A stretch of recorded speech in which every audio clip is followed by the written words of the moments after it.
Hello, I'm Paul Zaychuk, founder of Elastic Steel, method of athletic conditioning, easy flexibility, and ZJAX. Today I'm going to answer several questions that keep coming up about the quadriceps stretching, knee position, movement of the rectus femoris over the knee and hip, and best way to stretch it, fatigue of the muscle, and stuff like that. Question number one, do we need to stretch the three short heads, right? So we have three short head, we have long head, rectus femoris, we have vastus lateralis, medialis, intermedius. Do we need to stretch those three? Lateralis, medialis, intermedius. Well, you see how I'm sitting right now? I'm sitting with my heels, which means that these muscles are as stretched as possible, and I don't feel anything. Most people are not going to feel anything sitting in this position, which means that the three short heads, you don't really need to stretch. However, the long head, rectus femoris, most people cannot put it into full stretch without feeling the resistance. As a matter of fact, most people go a little bit over the normal position and they already feel the stretch.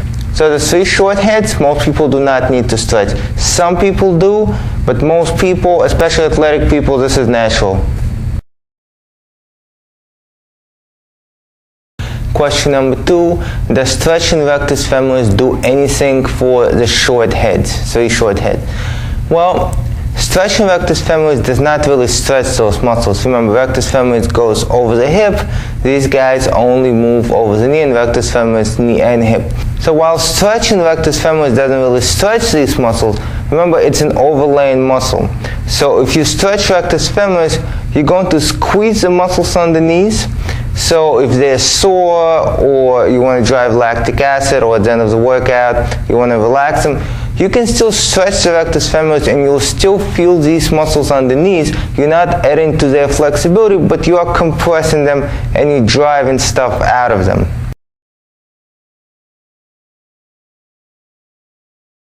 Question three, and this is a related question. The question is, when you do hip flexor stretches, should you flex your knee? Okay, so in other words, you're here, you're in this position, you're stretching your hip flexors. Should you flex that knee? Should you not flex that knee?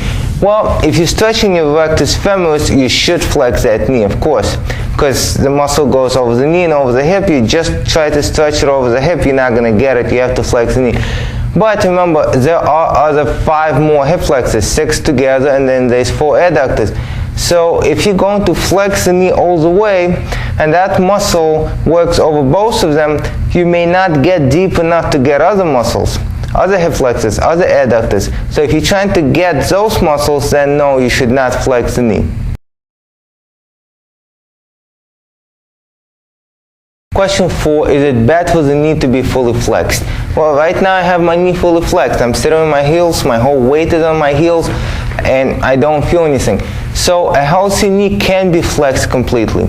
In other words, we have the upper part of the leg and the lower part of the leg coming together, and that's fine. If it's a healthy knee, the joint is healthy, you should not have a problem doing that.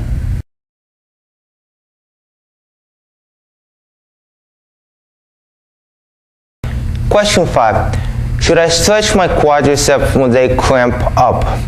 Okay, so you can stretch your quadriceps when they cramp up and they might feel better. You might need certain minerals, you might need certain vitamins, you may need more water, you may need to roll or massage. The main thing that you may need to do.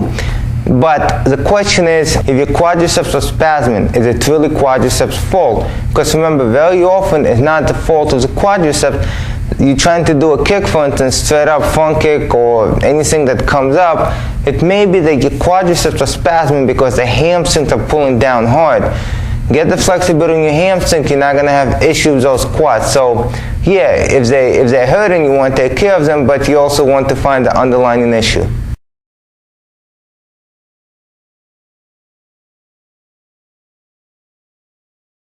Question 6. Question 6 is about clarity. Clarity is a kinesiological stretching techniques for rectus femoris.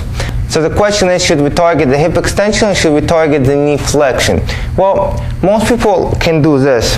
So most people are actually looking for hip extension, and usually that is a target. Movement of the knee is a leverage. In other words, this right here, this is the leverage and this is the target. Okay? So related question to that, what if it doesn't move or it does not move a lot and I want more progress in my rectus femoris, what do I do? Well, here's the thing. Rectus femoris does multiple things. Yes, it extends the knee, and that's mostly what it's known for, together with the other quadriceps heads. Flexes the hip, right? One of the 6 hip flexors plus adductors.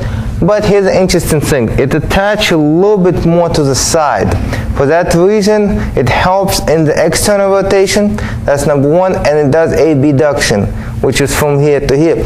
So if I move my knee down and keep my foot at the same level like that, I'm actually stretching that muscle. And that can be used as a leverage as well. So instead of this as a leverage and this as a target, this becomes a leverage and this becomes a target.